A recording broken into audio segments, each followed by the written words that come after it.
Bienvenidos a este ciclo de Mente Motion Podcast donde usamos la tecnología para que la entiendas sin volverte loco.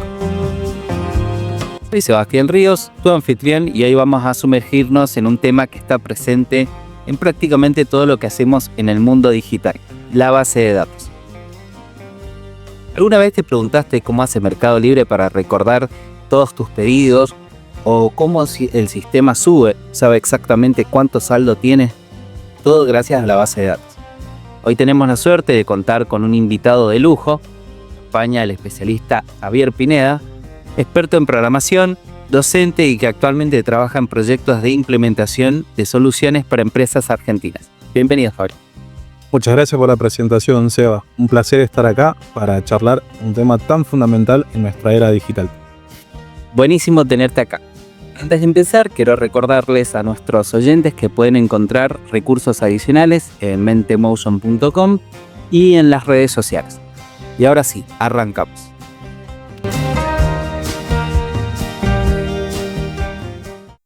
Para comenzar, ¿podrías explicarnos de manera sencilla qué es una base de datos y por qué son tan importantes? Sí, claro. Mira, una base de datos básicamente es una colección organizada de información que está estructurada. Imagínate, por ejemplo, una biblioteca bien ordenada donde puedes encontrar rápidamente cualquier libro.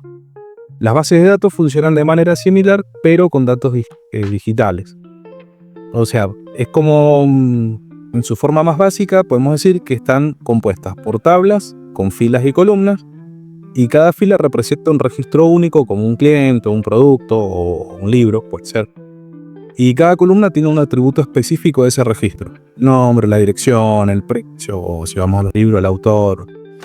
Bien, re clara tu explicación. O sea que, por ejemplo, cuando reservo una entrada para ver, por ejemplo, no sé, a Charly García en el Teatro Colón, hay una base de datos que guarda mi nombre, el número del asiento, el precio que pagué. Claro, exactamente. Y no solo eso, sino que también va a registrar cuántos asientos quedan disponibles. Va a permitir también verificar tu identidad cuando llegas al teatro para ver si la entrada es original, por ejemplo. O incluso hasta pueden enviarte una encuesta de satisfacción con promociones o futuros espectáculos, etc. Ah, bien, entiendo. Entonces es todo un mundo. ¿Y qué son los motores de base de datos? Sí, tal cual, esto es todo un mundo. Los motores de base de datos van a ser el corazón del sistema. Es el software que se va a encargar de la gestión y manipulación de los datos. Entre los más populares tenemos, por ejemplo, MySQL, que es de código abierto, es decir, que cualquier persona puede acceder y puede conseguirlo, y es muy utilizado en aplicaciones web. Es más, muchas pymes argentinas lo utilizan, justamente porque es gratuito y es un sistema muy eficiente. Después también tenés Oracle Database, que es un líder en el mercado y es usado por grandes empresas, como por ejemplo los bancos.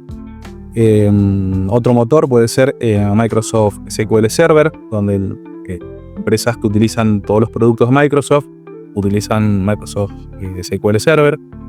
¿Qué más también? PostgreSQL es un motor robusto, capaz de manejar grandes volúmenes de datos y también lo utiliza, por ejemplo, la FIP lo utiliza para gestionar la información fiscal. Y después tenés, por ejemplo, uno que no sea NoSQL, como MongoDB, ese está diseñado para datos semiestructurados. Está utilizado por las startups en Argentina que necesitan flexibilidad y cambios. Bien, cuánta variedad. Y decime, ¿cuándo se inventaron las bases de datos? Porque me imagino que debe tener varios años ya. Sí. Y las bases de datos computarizadas surgen como en los años 60, pero el concepto de almacenar información de manera organizada existe desde que el humano empezó a registrar datos. El gran salto viene a darse en los años 70 con las bases de datos relacionales, que son las que más utilizamos actualmente. En Argentina, por ejemplo, las bases de datos comienzan a implementarse significativamente en 1980, por ahí. Primero con los bancos y después con grandes empresas. Y ahora están en todos lados, desde la aplicación de Argentina hasta el sistema que usa la señora del kiosco del barrio como para controlar su stock. Ahora que tenemos claro qué son las bases de datos, me gustaría que hablemos de sus características principales. ¿Qué hace que una base de datos sea realmente útil? Bueno, eso vamos a tener muchas características y fundamentales. Una de las más importantes es la independencia lógica y física de los datos. O sea, podemos modificar cómo se van a almacenar físicamente los datos, pero que no nos afecten a los programas que estamos utilizando. Bien, eso me sonó un poco técnico. ¿Me lo podrías explicar con un ejemplo? Sí, claro, mira. Imagínate que vos tenés un negocio de venta de ropa, de indumentaria. Vos vas a guardar todo tu inventario en una base de datos. Ahora, si vos decidís cambiar el servidor o cambiar el sistema, la aplicación de venta y la contabilidad deben seguir funcionando sin problemas porque no dependen de cómo están almacenados físicamente los datos. Otra cosa importante va a ser la redundancia mínima. Lo que evitamos es tener datos duplicados innecesariamente. Por ejemplo, una base de datos bien diseñada, los datos de un cliente se guardan una sola vez, aunque ese cliente haya realizado múltiples compras. Es súper importante eso. Nada peor que tener datos duplicados y no saber cuál es el correcto. Exacto. Como cuando te cambias de nombre y algunos amigos te tienen agendado con el viejo y otros con el nuevo. Claro, tal cual, tal cual. Es fundamental la capacidad de acceso simultáneo también por múltiples usuarios. Por ejemplo, pensá en Mercado Libre. Miles de personas pueden estar comprando y vendiendo y consultando productos al mismo tiempo. Pero tenemos que garantizar de que el sistema no colapse. Otro dato importante es que tenemos que mantener la integridad de los datos. Tenemos que asegurarnos de que estén protegidos contra fallos del hardware o ataques en el sistema, y también tener en cuenta la seguridad de acceso que restringe a quién puede ver o quién puede modificar esa información. Bien, veo que tiene varias ventajas tener una base de datos ordenada. Sí. Y hablando de ventajas y desventajas, ¿qué puedes contarnos? Bueno, entre las ventajas más notables tenemos, por ejemplo, la organización y el acceso eficiente. Las bases de datos hacen que todo sea fácil de encontrar y que encontres exactamente lo que estás buscando entre millones de registros. Pensemos en ANSES. Vos necesitas encontrar rápidamente los datos de la jubilación de una persona en específico entre millones de personas. La integridad y la consistencia va a ser otra ventaja clave. Al tener una única fuente de verdad, evitas contradicciones. Otro ejemplo. El banco, por ejemplo, te tiene que mostrar el mismo saldo en la aplicación, en la web o en el cajero automático. Bueno, menos mal. Si no, sería un caos si mostrara distintos montos, ¿no? Exactamente. Y bueno, en cuanto a las desventajas, está la complejidad. Porque diseñar o implementar bases de datos robustas va a requerir conocimientos especializados. También puede haber un costo significativo, especialmente para sistemas empresariales grandes. Otra desventaja puede ser la dependencia. A ver, si tu base de datos falla, todo el sistema puede quedar inutilizable. Es como cuando vas al supermercado y se les cae el sistema y no pueden procesar más ventas. ¿A quién no le ha pasado estar en la caja del supermercado y que te digan no hay más sistema? Eso es un garrón. Exactamente. Para eso siempre hay que tener un plan B. Y esto va a depender de cómo esté pensado el sistema. Básicamente, el plan B tiene que ser tener una copia de respaldo, una copia de seguridad. Bueno, ahí me surge una pregunta con respecto a esto de ver cómo está pensado el sistema. Los sistemas en general, entendiendo que son todos diferentes. ¿Las bases de datos no son todas iguales? Definitivamente no. Las bases de datos relacionales son las más comunes. Utilizan tablas relacionadas entre sí mediante claves. No sé, por ejemplo, tenés la tabla de clientes que se relaciona con la tabla de pedidos. Es como si tuviéramos un Excel, ¿sí? Donde tenemos en la tabla de cliente todos los campos necesarios referidos al cliente y después la tabla de pedidos. Y eso va a estar relacionado. Y el banco, por ejemplo, va a utilizar este tipo de bases de datos para gestionar justamente las cuentas, los préstamos o las transacciones. Otro tipo de datos, de bases de datos, que son importantes son las no SQL. No van a seguir este modelo relacional, pero sí ofrecen una mayor flexibilidad. ¿Para qué? Para trabajar con grandes volúmenes de datos o estructuras que están cambiando el proceso del sistema.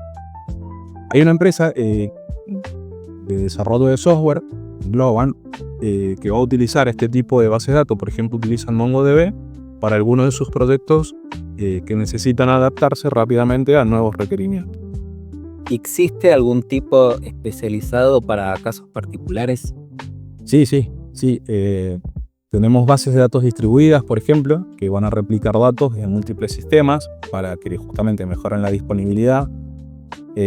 Mercado Libre va a utilizar este enfoque para manejar millones de transacciones diarias sin interrupciones. Después, otro tipo de bases de datos son las temporales, que van a almacenar datos importantes o relevantes por un periodo específico de tiempo. O sea, pensemos, por ejemplo, en el sistema de monitoreo del Servicio Meteorológico Nacional.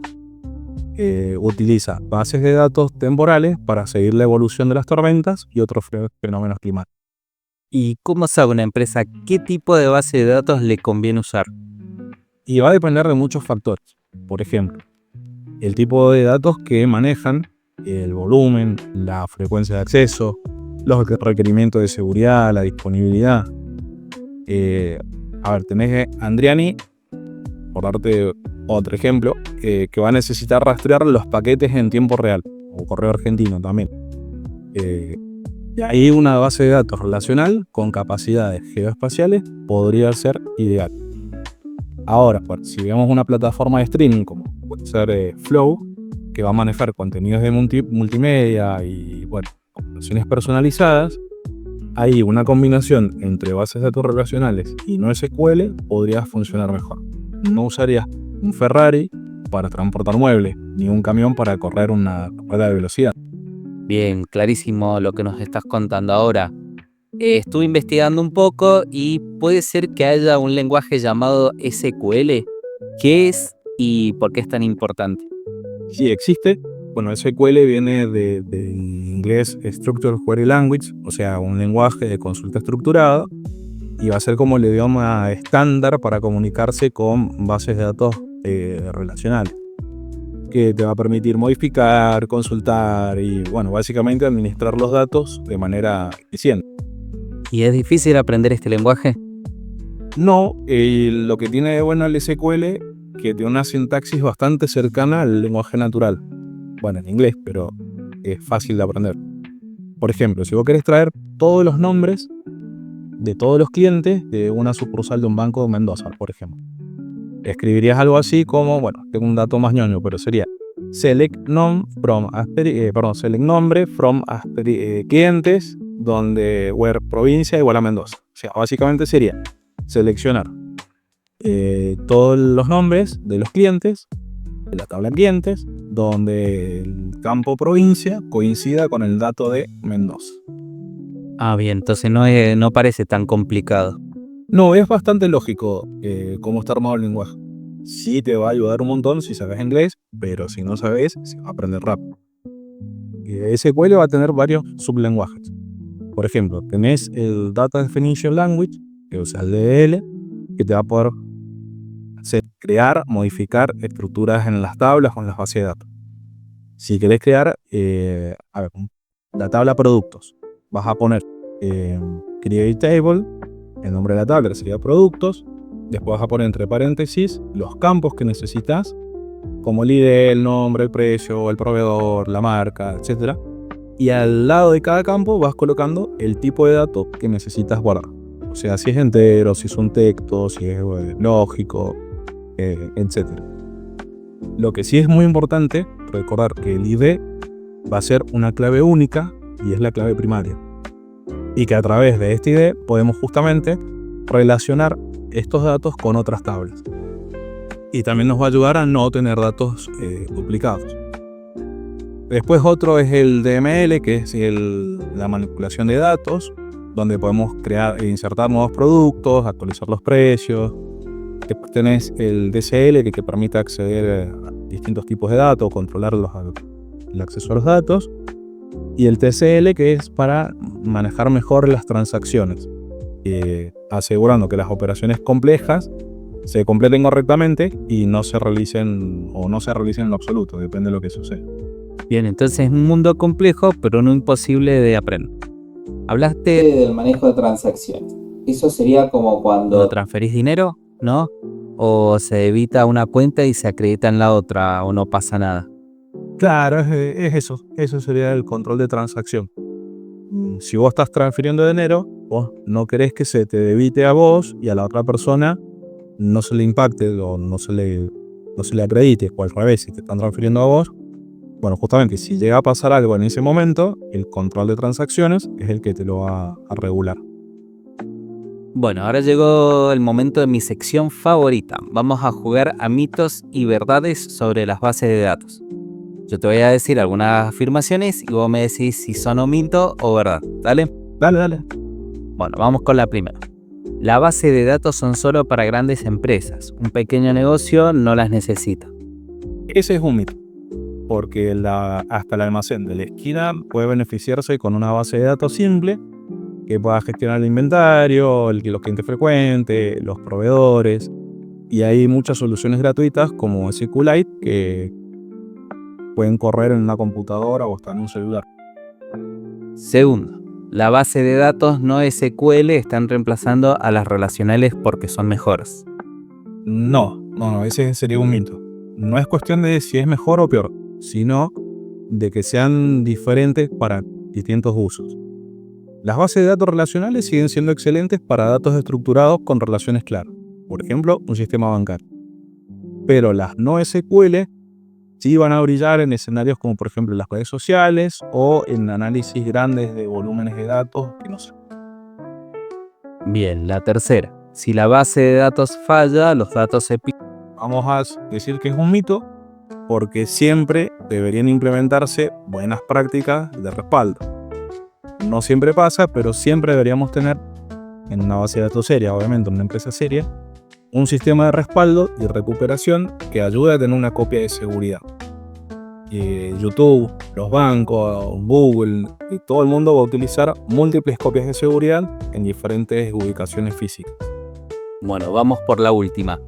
Aprender SQL es fundamental para cualquier profesional que trabaje con datos. Eso sí es una verdad absoluta. SQL, va a ser como el inglés, pero en el mundo de datos. Es un lenguaje universal. Desde el análisis de marketing hasta científicos de datos, pasando por desarrolladores, programadores, todos se van a beneficiar si conocen un poco de SQL. Y esta es una habilidad que es altamente demandada en el mercado laboral argentino. Hoy en día muchas empresas te piden saber SQL o te ayuda a saber SQL. Qué charla copada que hemos tenido, Javier. Aprendimos un montón sobre la base de datos hoy. Para ir cerrando, ¿qué consejo le darías a alguien que está empezando a interesarse en este tema? Mi consejo es que no se asusten por la terminología técnica. Empezar con conceptos básicos, ir avanzando gradualmente.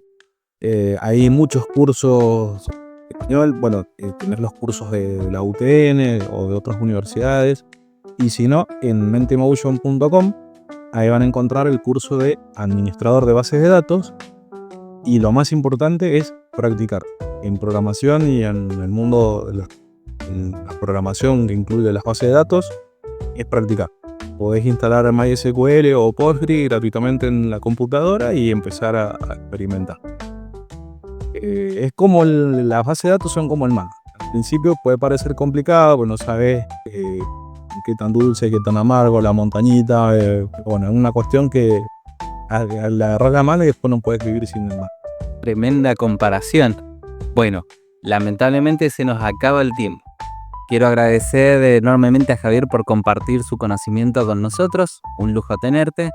Muchas gracias a vos, gracias por la invitación y a todos los oyentes. Espero que esta información les haya sido. Y a ustedes, queridos oyentes, gracias por sintonizarnos una vez más. Si les gustó este episodio, no se olviden de compartirlo y dejarnos su comentario en nuestras redes. En el próximo episodio estaremos hablando sobre los diagramas de UML. Hasta la próxima. Muchas gracias.